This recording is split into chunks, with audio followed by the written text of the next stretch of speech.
So welcome um, to this third in a series of reinvigorating direct payments webinars that we're running in partnership with the Department of Health and Social Care at Think Local Act Personal. It's great you've been able to join us. And the subjects for these webinars came out of us launching some videos about designed to support and build the confidence of practitioners around promoting direct payments. And this was one of it's quite a busy topic, but there's nothing to buy was the sort of question or the comment that came up. So we've designed this webinar in response. Could we have the next slide, please, Adam? So just to let you know, Think Local Act Personal, we're a partnership of people and organisations. And our reason to be really is to promote that personalisation agenda and support you in the sector to make sure that we all move forward with that. Particularly, my focus at Think Local Act Personal is all about the choice and control agenda, self-directed support. And then the next slide, Adam, please. And importantly, we work with people who draw on care and support to help us with that work. That we try to co-produce everything that we do in that space. And next slide, please, Adam. And so I'm really glad that Rachel Mason's been able to join us today from the National Co-Production and Advisory Group, and she'll introduce herself in a second. We've also got Helen Allen from Community Catalysts. This subject of so there's nothing to buy. Helen and Rachel hopefully will bring that to life. That subject. I guess what we hear quite a lot is personal assistance really works. It's very effective. We think it's one of the best models of care and support. And it very much responds to that personal assistance principle of independent living advocated for by disabled people some years ago. But it's not all about personal assistance. There's so much more richness of support that can happen and things people want to be able to buy to meet their assessed needs. So Helen will talk about that, I'm sure, and Rachel. And we're also glad to be joined by Emma Fernandez from the Department of Health and Social Care. With no further ado, I'm going to pass over to Rachel because it's really important that people who draw on care and support to us set the scene for us. Over to you, Rachel. Lovely. Thank you, Martin. Good afternoon, everybody. I'm Rachel Mason. I'm a mother to two sons in their late 30s with autism and learning disabilities who are having a really good life in their community. Now, we did this by moving away from commissioned residential care over to direct payment. Now, it's there in the Care Act. It offers us a chance to take the financial equivalent of a commissioned service to arrange our own care. Next slide. Now, it doesn't matter whether or not you're a person with learning disabilities, autism, an older person, someone with mental health, someone with physical disabilities. Anybody that is receiving support, a care package or support from adult social care. If you were to ask them, they would say, when I wake up in the morning, I want to live a life with the support that I'm getting, not live a service. Next slide. Now, ordinary life, it's got a bit of spontaneity about it. But receiving a commissioned service, be that beds, a placement, 5 days of day service, a respite bed, 4 30-minute visits around your care needs. As I said, 5 days of day service, going to a day service day in, day out, week in, week out, month in, month out, year in, year out, for nearly 50 years of your life. Often commissioned services can't give us that ordinary life. And so we end up living our lives around the service that's been commissioned for us. Next slide. Now, it's not as simple as giving people a direct payment and providing us with the basics of a direct payment support service to help us manage employing a PA and PAYE.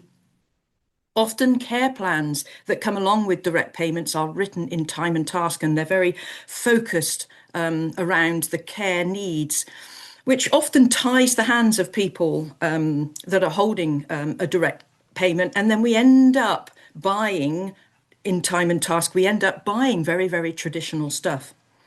Now, mainstream providers, mainstream framework providers, the ones that are out there used by local authorities to commission from, won't often take packages less than 30 hours a week. So again, the marketplace, if you like, shrinks and shrinks, and it makes it really, really difficult to find things to purchase, especially if you're trying to purchase in time and task. But when care plans are written in outcomes, that is where direct payments come alive. Next slide.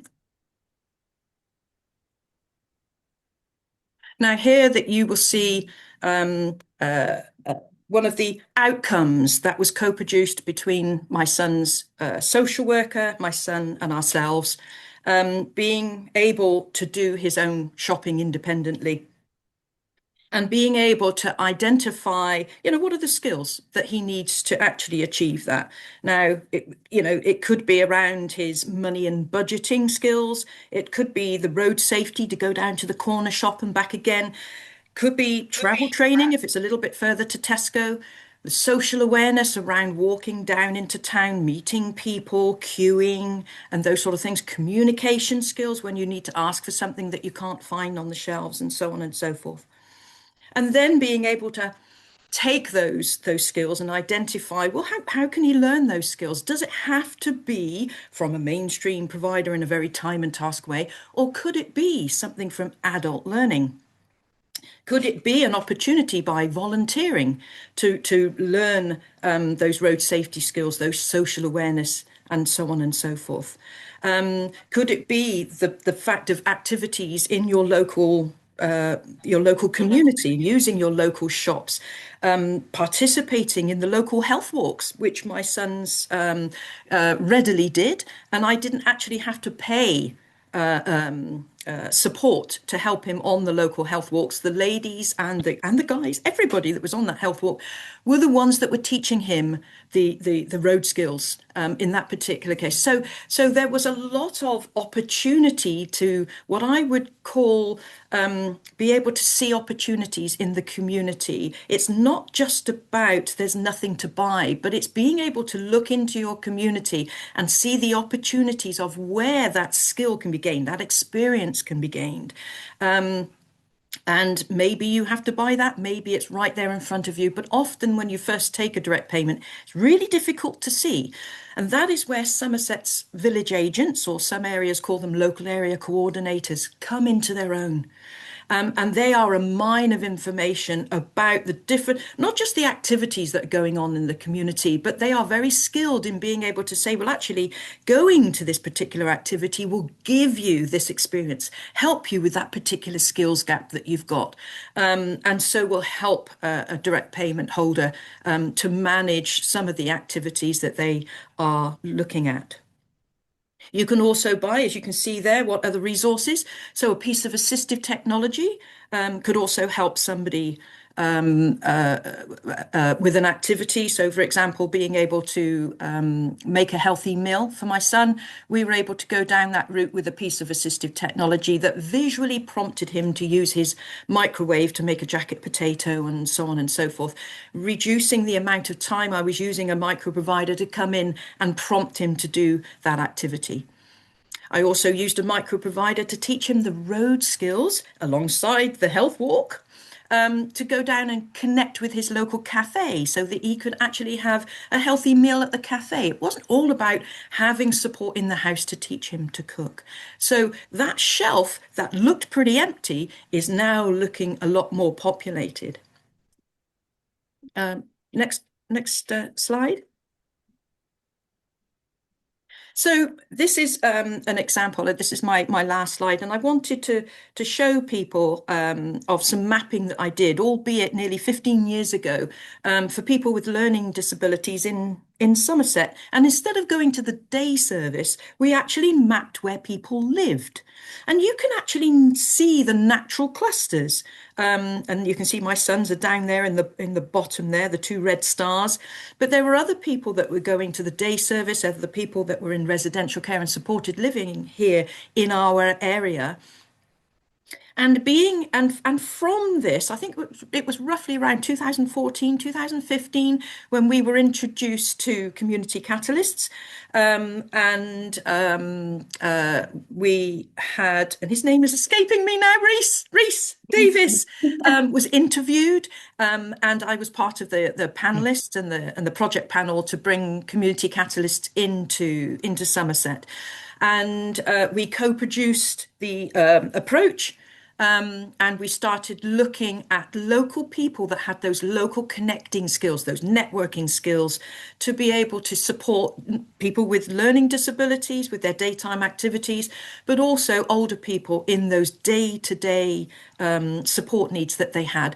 But the beauty about micro providers for me was the fact that they could respond so that their support was around the life of somebody rather than an individual that was I won't say at the mercy of, but didn't know when their personal care was coming in the morning, didn't know when their lunchtime support was going to come in, and so forth. And so they ended up living a service, not a life. With micro providers, there was an opportunity to actually build your support around the life that you wanted to lead.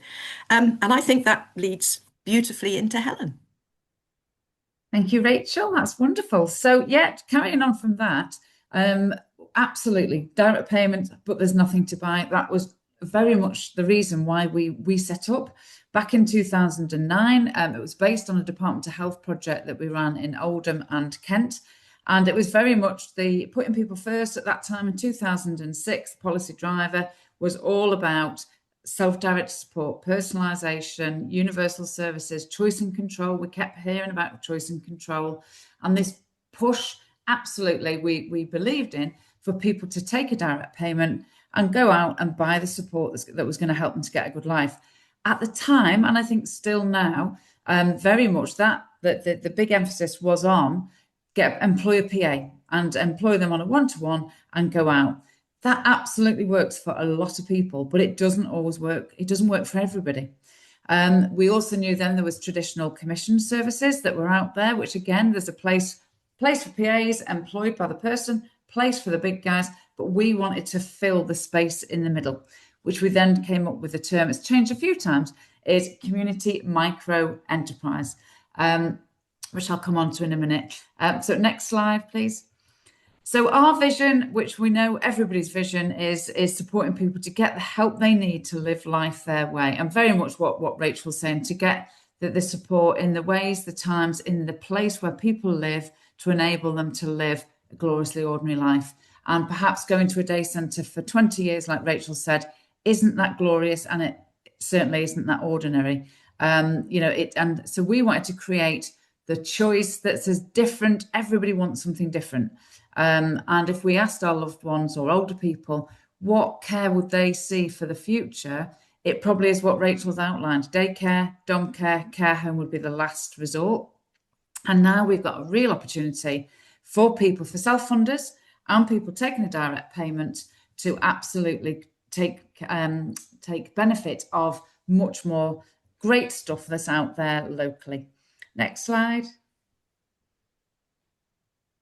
So the challenge, so the big push was give people control of the money, give them that direct payment to fund the support. And it almost felt like that actually everything was going to grow from that, but actually it doesn't. And that's where we came in. We are a community capacity building organisation. People need that choice of services and supports to spend it on, like we said there, as different as they are. And crucially, they have to be allowed and able to buy the supports and services that they want. It's in the Care Act. It's all there, Clause 5. Every council has to create diversity in the marketplace and a good quality care and support. It's all in there around well-being, around direct payments. Sometimes we know that doesn't always happen, because actually with the finances, actually what people in some areas can spend the direct payments on is limited. I don't think that's for us to talk about today. So we wanted to create that choice so people could absolutely take their direct payment. Another slide, I think I've got one more that creates the barriers, which, we saw that control doesn't result in choice if people are not allowed to buy what they want. So you've got all those doors, but actually you can only go through the yellow door. The supports people want are not available. So again, I think from our side, we know that some councils try to co-produce. They ask people what they want. I think a lot of times, particularly people with a learning disability from day services, don't know what they want because they've never tried anything different. But actually, people can give a whole list of what they want unless there's a real initiative to kind of help create that choice. It's pretty tricky. The other barrier is if control and choice is made so complex, confusing, or unattractive or scary that people would rather get what they're given. And I think that's where practitioners like yourselves are key to this, because we know that families, people with a disability or older people are so used to, we've done it to people, we've told people to go to day centres and then suddenly ask them to stop going to do something different. It is very, very scary. So wherever we are, we know that we've got to work with practitioners and direct payment teams to make this choice as wonderful and easy as it is to commission from a traditional provider. So next slide, please. So we're all about, like Rachel said, local help from local people. We build that supply because we know with the right help and information, people everywhere will want to help other local people. They just don't know how to do it. When we come into the care world, there's a lot of rules, regulation. We've got CQC, HMRC, food hygiene, you name it, public hire vehicle licensing. There's loads of stuff that people need to know. People don't understand how councils work. They don't understand direct payments. They don't understand personalisation. Our model is about how do we make that simple. So councils contract with us, typically a 2-year contract, and we have somebody locally based. So it's very much a place-based model to be the conduit, to find these wonderful local people, and we offer help to them. So we call them community micro enterprises. The micro bit means they've got 8 or fewer workers. They're all doing something in the care, health, well-being space. They're not PAs. That we see PAs as being employed by the person. They might be self-employed, there might be a small business, there might be a small community organisation, a KIC, a CIO, a charity, a co-op, any of those. We do a lot in the voluntary sector space where perhaps some voluntary organisations diversify a tad so they can be more inclusive and they can really involve people. Like Rachel said, some of those, a direct payment isn't needed. Actually they are welcoming to people without that level of direct payment needed. So real choice of high quality support. The key to us is we understand that all these enterprises need to be operating at a good standard, a good level. They might not be CQC registerable because what they do doesn't hit the regulated activities. And actually, there isn't any other framework for them to work to. So we've developed what we call our Doing It Right standards. They're simple, and we guide them through these standards so that the people buying support have got a benchmark that actually they're working in a really good way. Great, they create jobs, increase connections, and keep money local. And on the next couple of slides, I've just got 2 very, very quick examples. So this is Lenka from her little enterprise is called Hand Supports. And she's a sole trader. She works in Suffolk, and she has supported Rosie for about 7 months. And Rosie's daughter, Rosie has dementia. She does have some care coming in from a dom care provider. But what they saw was that Rosie's, she wasn't being stimulated. She wasn't well-being mentally, anything at all. So Lenka's job was to create some mischief with Rosie. And that's what she's done. Getting out to the seaside, getting out dancing, getting out eating, doing the things that she used to love and keep doing. And she's enabled Rosie to stay at home much longer. Family feel much safer with Lenka there. And I've met Lenka. She is just wonderful. She is absolutely somebody that you would want to care for your own mother. And the next slide. The other extreme, and I think this is the beauty of micro enterprises, it's about what is it that the entrepreneur is passionate about. So would a commissioner ever commission flamenco dancing? Probably not. But this lady, Maika, she operates in Kensington and Chelsea, and she's all about flamenco dancing, culture, dancing. And she is working with us to make her little enterprise, much more inclusive to people with disabilities, to older people. She's taking it into care homes. People with disabilities can go and join her group. We ran a wonderful event in Kensington recently with about 30 enterprises in a room for people with a learning disability, older people to go and have a taste, because people don't know what's there. We try, if we go to the next slide, we do try to enable people to find out what's there. We've got a website called Small Good Stuff. I might show it you later if you've got time, but if not, have a look. But there are, so all our enterprises that we work in council areas where we're commissioned to support this capacity building, these little enterprises can go on there, they get a badge that they've are doing it right standards. Now, in areas where we haven't been commissioned by the council, enterprises can still go on there, but because we've not really pushed for it, so if you go to Newcastle, if you look on our Small Good Stuff page in Newcastle, there's hardly anything there because we've never worked there. Look in Suffolk, there's 160 little enterprises on there. And obviously we haven't worked in every area, but what I would say is most voluntary organisations, the CVS, have a directory of great things going on in the community. Quite often we come into a council area, they've got lists of stuff going on in the area.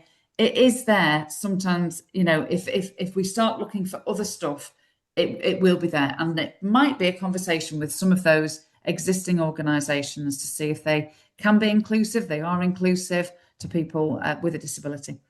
Next page, or older people. Next slide. So where we've seen it happen, what do we need? We need a focus on strengths, not deficits. That's the council. That's commissioners. That's social workers. That's people. Everybody to kind of look at the strengths, what people are good at, and that's assets in communities, assets of individuals, assets of entrepreneurs. Start from a different place. Don't look for a day centre. Look to the community. Don't look for dom care. Look for who is in that area that might be able to support somebody at that lower level. Not everybody does need a registered dom care provider. Real partnership between us, the community, the council, health now, based on respect and trust, the voluntary sector. Shared endeavour, share the vision, share the risk, share the plan. This doesn't happen overnight. And I think we are seeing that actually where we have impact, it's those councils that have really bought into it and really give it as much push as the commission type services that kind of continue year on year. Strong leadership, we've got to have that, willing and able to hold the vision, address issues, change process, and unblock blocks. We've been doing this since 2007, and actually what we do today is as valid. So what we did at the beginning is as valid as what we do now. And in every area we go in, that's where we've got to start with that leadership and unblock the blocks. We need creativity, pragmatism, and realism. Recognising the challenge of improving outcomes whilst avoiding magical thinking. I think in every area where we go, most councils are trying to get from A to Z with some of this. And it's like, do you know what? Just go A to B to C. Just start doing a little bit of something. That can lead to a hell of a lot. That's it. Thank you. Thanks very much, Helen and Rachel. Helen, I think there is time if you wanted to just show the site live. There's Helen's contact details. These will all be in the slides, folks, of course. Yeah, you could pop it up. It worked. It worked before. It did. I'm not used to Zoom. Puts me on right now. The only part, how do I get rid of you lot? Oh, there we go. Right. So this is a page in Oxfordshire. Can you see it, Martin? Yes. Yeah, perfect.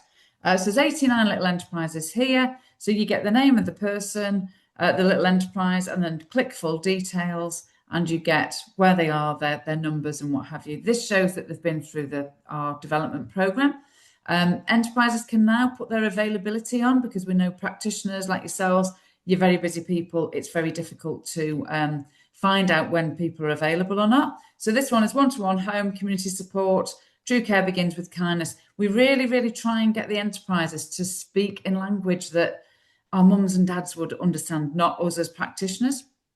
So you'll see there's loads of stuff here. Little charity there with advice, transport, neighbourly help. This one, Thrive Well Collective, is helping people who've got some long-term conditions. And we're really pleased. Something else we've added on here is for people to leave reviews. So we know for people looking for care and support, it's important to help them make good choices, to find out what other people are saying. So that's great as well. As a worker, you can create a contact list. So you could choose maybe 6 enterprises and you can put them on a list. You can download it and you can print it off. So you could take 6 choices to Mrs. Miggins that's looking for a little bit of help. Don't know if this is going to do it in the time. You can literally print it off and it will give them the names. There we go. There you go. Yeah. The names of people. It tells them a little bit about, there you go. You've got a little list there. And it also tells them, so although we've got the standards, we're still not saying these guys are accredited.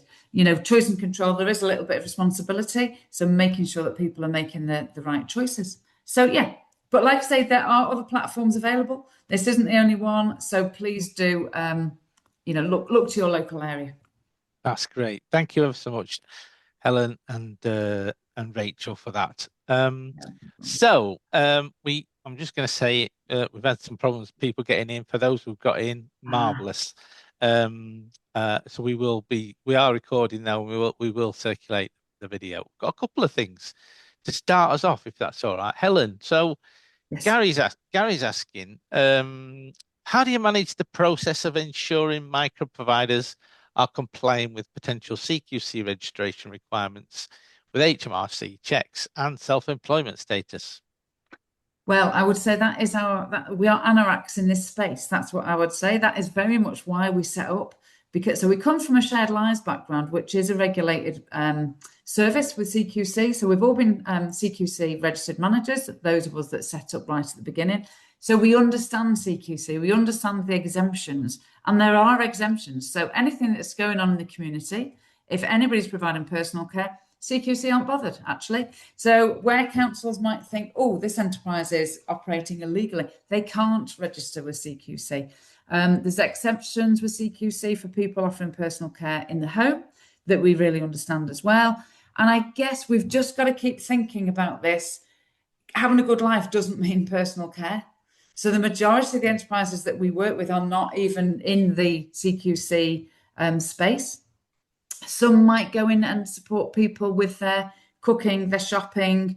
Let's get to the theatre. Let's change a duvet, because we had a brilliant example once. An old guy whose wife died. He didn't know how to change the quilt, so he never did. He was sleeping in a quilt. We've got enterprises that do decluttering that they don't even come close to that kind of personal care bit. So we're very up on that around HMRC in terms of the CES tool and making sure that they absolutely are operating as self-employed and within that care space. If anything, we take a very we provide one-to-one support. So we take them on a development program. We have an advice framework. They have to meet our standards. They have to self-declare that they meet the standards. And then we review that they are operating to those standards as well. Not all about having a DBS, insurance and training. Some of it is, how do you put the person front and centre? Rachel, I'll hand over to you. What you want micros to do for your sons. I know you always say about putting themselves out of a job. Yeah, well, absolutely. But I was just going to comment on the CQC side of things. I mean, I have been around for many years, and we all know that CQC is basically the minimum level of standards that you need. It feels a bit risk averse to me. You can still have a CQC registration and abuse and poor things happen within a CQC registered organization. To me, it's around keeping someone safe, and it can be a trusted provider. Now, for me, that doesn't necessarily have to have CQC behind it. And I've given the example many times before where my micro, not registered with CQC, but was tapped on the shoulder in the pub by a gentleman who said, "You're doing a marvelous job with Greg." And for me, local people, having local providers that live locally and are local, community are the best oversight, not necessarily, big, registration. So how do we not pull our responsive, creative micros into the system? We're going the wrong direction. How can we actually reduce the amount of regulation, because community are, Health Watch and community are your regulation. The people who use those services are the regulation. Thanks, Rachel. Thanks, Rachel. I wonder, Emma, have you got a view about this at all? Well, I definitely can't beat anything Helen and Rachel have just said. And I do really agree with what Rachel just said. Kind of like your community really are a key testing point, I suppose. That being said, I don't work too closely with the CQC framework, so I'm not No, best advised no. to comment too much. But yeah, I do agree with both what Helen and Rachel said. Thanks, Emma. So Jenny's got a couple of points. I seem to have a bit of echo. I'm getting a bit of echo at your end. Little bit. Yeah, I'll keep going. So a couple of things from, thank you, Newton. I think that's helped. A couple of things from Jenny. An interesting one because she lives in Kensington and Chelsea, and I'm knowing Jenny. It's lovely you've actually made it, Jenny. I know you persevered. Thank you for that. Interesting because she's a direct payment recipient there and resident, and kind of not knowing about what was going on. I guess that's the point. So, this series of webinars, it really was targeted towards practitioners and helping practitioners plug into what's available for people and help them to share what's available with people who will take a direct payment. So, is there anything, Helen, you might think in terms of that working with practitioners and what's your experience about that in terms of encouraging them to if you are working in a place, to get the message out? I mean, I would say it's the hardest thing that we do actually coming into a new area is getting the message out. So Jenny, I met you actually at the Direct Payment Forum a couple of years ago. So we work with the council comms to get it out. We have Facebook, we've got Instagram, we've got 2 workers there now in Kensington, Chelsea, and Westminster, and they absolutely are out there trying to kind of really spread the word to try and. The first thing we have to do is get out to find entrepreneurs. We have to kind of get them through our process and what have you. And at the same time, link with practitioners and organisations like yourselves to enable people to know that they then exist. It is really, really difficult. The project there is very much focusing on the gap in the area that was identified when we first came, was very much about support and activities for people with a learning disability, autistic people, older people, and people with dementia. We have a change group, and we have lots of different organisations on there. Jenny, if we need, let's come to you. I think we may well have tried at the very, very early stages to connect with as many people as possible and organisations, but we always need to do better. We are almost sometimes like the best kept secret, and we need everybody on board with us. We did, like I say, we did a big taste event.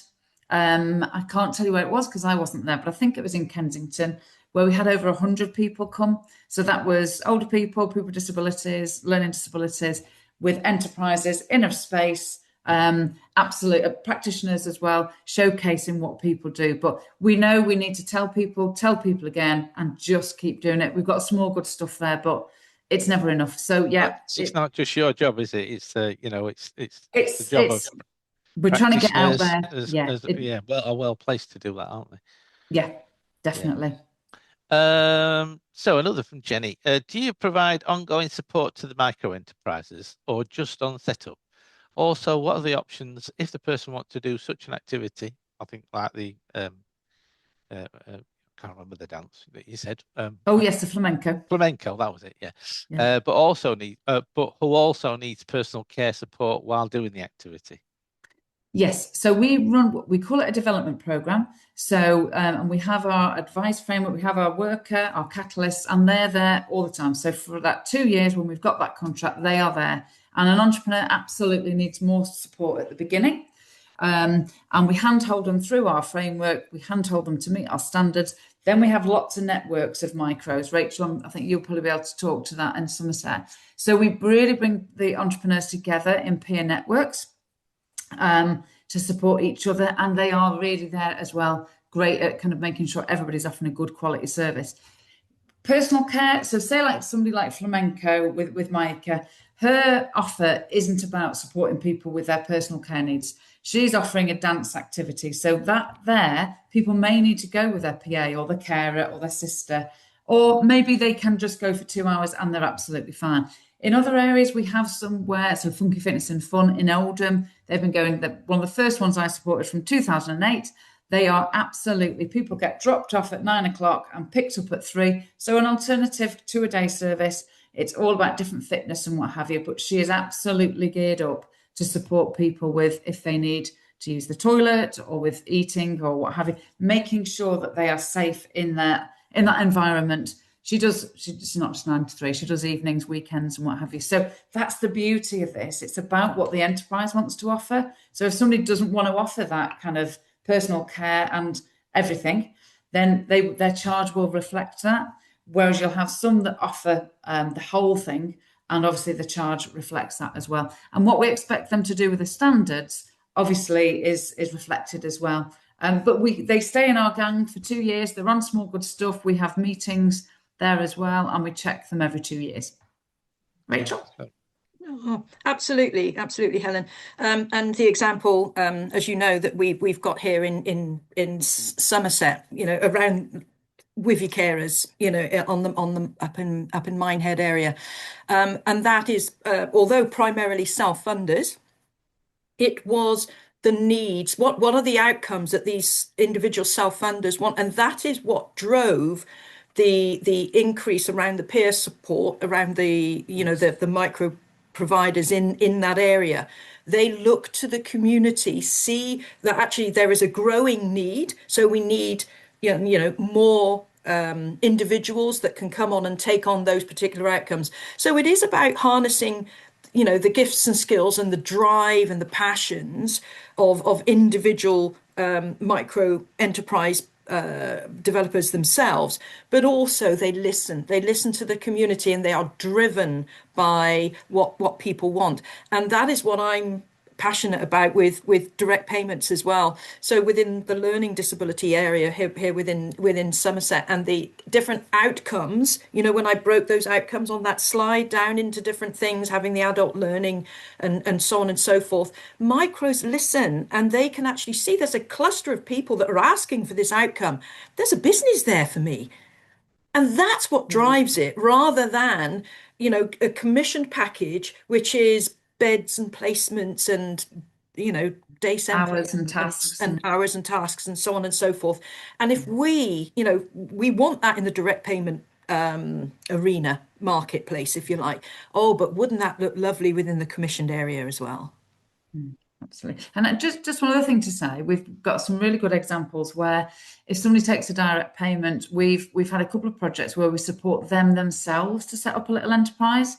So there's some wonderful examples. And I think you might say, there's nothing to buy. Well, actually, if somebody's got a carer or a personal assistant who has got a direct payment, it would be wonderful to support that PA to think, okay, well, what is it that Jean's passionate about? What does she care about? What is she good at? And what could she do that could help her to lead a tiny little enterprise? Doesn't have to make money. Could it be a dog walking enterprise? Could it be a little dance workshop? Could it be a Lego club? Because other kids young people in that area with a learning disability love Lego, but it's theirs. And it's they have to make a flyer, they have to find a space to do it. So it's really working with everybody to get people to think differently, rather than just let's go to the cinema or bowling, or what is it that people can really offer to their community as well. Direct payments are wonderful for that.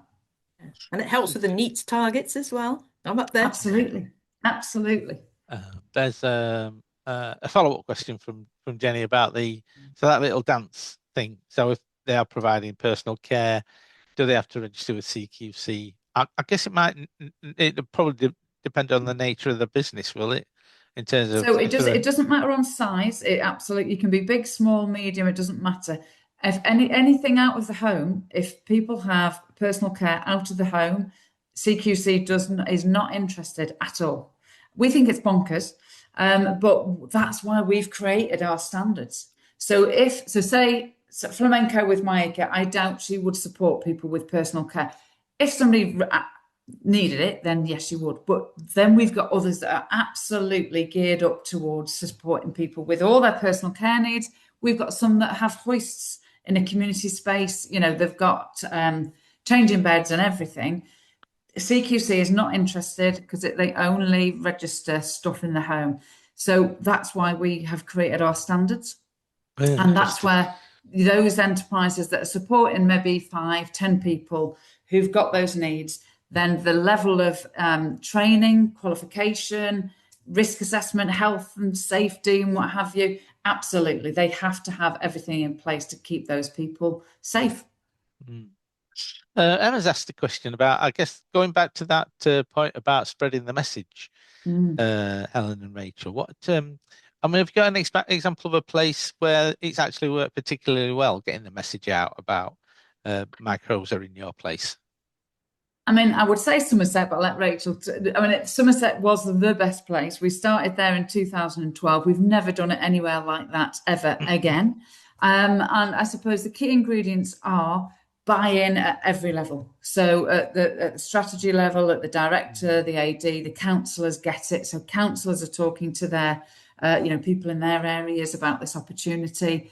Like Rachel said, your village agents, your local area coordinators, those people at that connect the front door, social workers who live in the area who could tell people and what have you. But the biggest way we get the word out, obviously we have to find the people who want to set up, is very much through the enterprises. It's word of mouth, Emma. One person does it, but they'll only do it if they're getting work. So if somebody sets up, we can build it, but actually if we haven't got people knowing that there's something different, if the information is not right, if the money doesn't flow through direct payments, if practitioners don't trust them and won't use them, then those micros don't tell everybody. That's why it worked so well in Somerset, because there was a demand. So therefore, everybody just told everybody, and it grew like billion, which is fantastic. But we use Facebook, Emma, social media. We have flyers telling people about small goods stuff where we've got contracts in areas and what have you. But yeah, the biggest way is we want to do this in every area. We've done it in most, but there's still a few little spaces to do it. But yeah, Rachel, you've got to something on this. No, you've summarised that beautifully, certainly for the Somerset area. But co-producing, that's it. Co-producing the community catalyst coming in. I was part of the project group. I followed like a little, not a little lamb, sorry. I went round side by side with Reese into the village halls, people that were interested. And it wasn't just about, we want more of a marketplace in the different areas for direct payment and self-funders. I was able to say, as an end user, this is what I'm looking for locally. So it wasn't about getting a bigger marketplace. There still was the voice of, this is what we expect from you. People that are going to be buying from you, this is what we expect from you. And then gradually, as I said, going back to what I just said, the micros listen, they see the clusters and can build from there. But often, again, one of my big bugbears is that sometimes the needs data is held by social care, which they commission beds and packages and 2,000 or 3,000 hours of certain providers into a community and so on and so forth. But that data is not shared back to micros or anything like that. So again, it is word of mouth for micros, but if micros had some of that data to be able to set up something driven by the needs data that social care are sitting on, is another way. Absolutely. Yeah. Is there something maybe, Emma, sorry, just draw you in at that point, because that, that's a whole drive on data that governments had. Is that something maybe government could help with? Potentially. I think there's 2 points to make. I think everything that Rachel just said, she said that extremely well to the minister himself yesterday, and he seemed very engaged with it. So that's a huge step in the right direction. On the direct payments data in particular, so as maybe everyone knows at this point, because I've said it quite a few times, we have the King's Fund research, and that's specifically looking at the barriers. And I know in the wider context of adult social care, there are numerous data projects going on at the moment. So it's definitely something we can take back and look into and see if that's something we can do. Super. Okay, thank you. We're not getting any more questions, although we've not got as many attendees as we could have done. Martin, because of some of the technical could I issues. ask a question to the attendees? Has anybody used a micro enterprise where they work? Is anybody, could they put in the chat if they have? used an enterprise? Yep. That question's out there now. So let's see what comes in. Yeah. Yeah. So I guess I wondered, Rachel, I mean, in terms of, describing and Helen, I guess, the difference it makes for people, in terms of the impact on people's lives. I mean, do you want to talk about that? In terms of, have you gathered that? Do you get involved in a sense of that?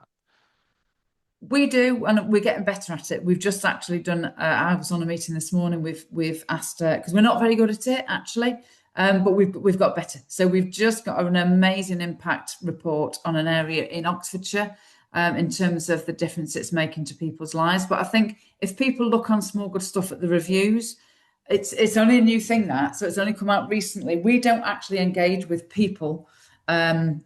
At the end who are receiving this, because we don't want to look like an introduction agency and what have you. But if you look at the reviews on Small Good Stuff, the differences are they're just heartwarming. We've got case studies that show people's the difference that the lives that they're having. But Rachel, I think you've got the best story here for your sons, I think. Oh, I do. But I mean, what makes me smile is that, having to jump through hoops to give evidence that direct payments work, micros work, and whatever. Do we expect impact, reports and so forth from commissioned residential care, supported living? Of course we don't. I mean, it's just the irony of it. But no, certainly for me, what I've said many times is that a micro, especially an individual, a sole trader, if you like, when you give them the outcome, when they know the outcome, perhaps for Kevin was to give him the road skills and the confidence to go and order a meal from the local cafe and the luncheon club and so forth. Literally, as you say, do himself out of the job, and he wasn't fearful of then not having, he can actually do it himself. Therefore, I'm losing a customer because Mr. Smith and Mrs. Jones are right behind, and other people coming through transition are right behind. There seems to be a very enabling, empowering step back approach with micros that is different. Yeah, it just feels different than the, commissioned providers that will have the time and task, hours of delivery, the placements, the beds, and so forth. And because they're not, when I say moving people on, they're not making that progress. We'll take on more staff and we'll just get bigger. We take on more staff and we get bigger. And yet micros stay small, stay local, empower, move people on, take on more people. I mean, the whole approach is very enabling. Yeah. So I think at times when we've seen micros grow too quickly, that's where you just start with some of those best practice issues again. So that those that keep it small, flexible, responsive, locally rooted, that's the beauty of it. They don't really need all our standards because it's their values, it's their passion. They stay. Those that tend to grow, I have seen it. I wouldn't say I can say in all the years we've been going, there's only one that's been prosecuted that's come to the attention of CQC, and that one we informed CQC about the practice that wasn't appropriate. But other than that, the numbers of safeguarding alerts or safeguarding where it's come to an actual position where it's seen as safeguarding. Yes, there can be best practice issues, but they tend to be somebody's late or things that can be sorted actually between individuals. No, absolutely. So and if you were to ask on Freedom of Information Act about how many CQC registered traditional commissioned packages are, we put a block on that because that's happening, and you look at that in comparison with your micros. It's got to be proportional. That's what we need, a proportional approach. So I've got a couple of other things before we sort of move to wrapping up. Just so a little bit more time. Gina's telling us that Portsmouth's starting to develop a micro-provider network. So a few sort of questions. I'll answer. I'll throw them in as a group. And actually, this is a really interesting one. Does the panel agree that when more choices are provided for people on DPs, direct payments, such as micro providers, PAs, and small enterprises, more resources needed to support people to make informed choices? I mean, my personal response to that is there should be that Hmm. that resource anyway. So, And we have seen a disinvestment in good direct payment support, and that sort of being in different places. Sometimes practitioners are just left alone, to support people, and there's no DP resource. Sometimes there's a team internally, sometimes there's a commission service, and the nature of that commission service sometimes is finance and employment sort of related. Sometimes it's rooted in disabled people providing that peer support. A real mixed bag there.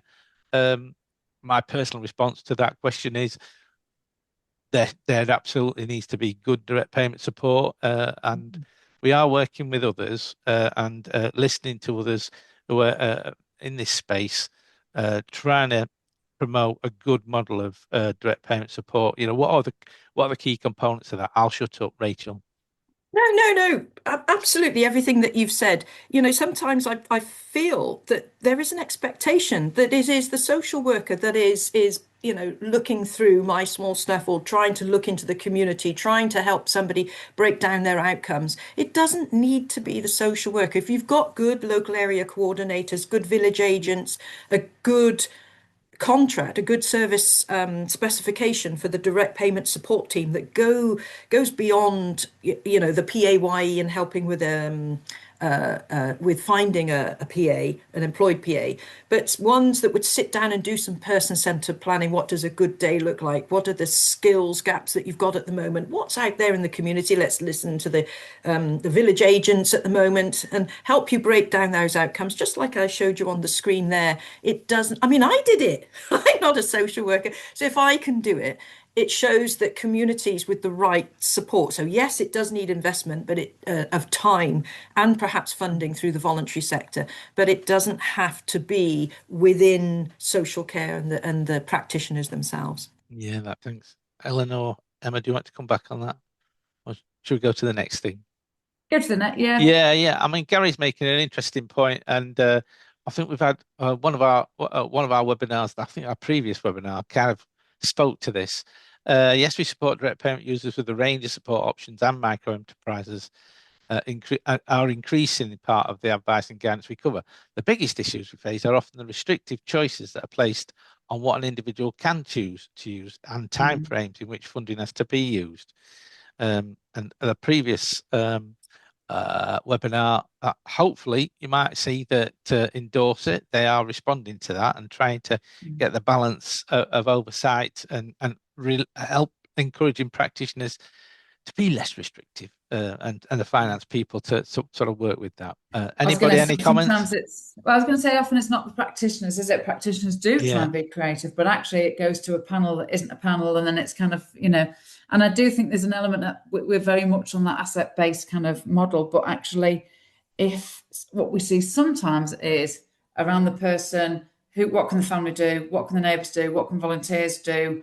And then when it comes to a micro or paid support, it's personal care only. And it's like, that's not what's in the Care Act. But we know that in some areas where the money's tight, that's a reality for some people, which isn't in the essence of self-directed support or personalisation or the Care Act. So and I think we do work with councils all the time so we support social workers for them to get their voice out. So trying to help Johnny, but actually it was pushed back by somebody from the finance higher up the chain. So in areas where we work, we do try and kind of bring that to the fore. And I think it would be fair to, as I understand it, Rachel, the minister heard that loud and clear yesterday, and there's hopefully there'll be some determination to address that, and we're hearing that maybe through the King's Fund research at an early stage that's we're not all barking up the wrong tree, I don't think. And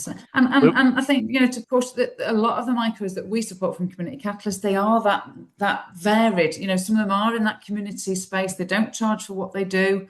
They just want to help. That they've got a passion for supporting. They've got a brother with a learning disability, so actually they want to bring their yoga that they normally do for the mainstream and think, actually, I didn't realise that I could do it for people with a learning disability. They don't charge any extra, so we've got to get away that some of this is all about, some of it is free, cheap.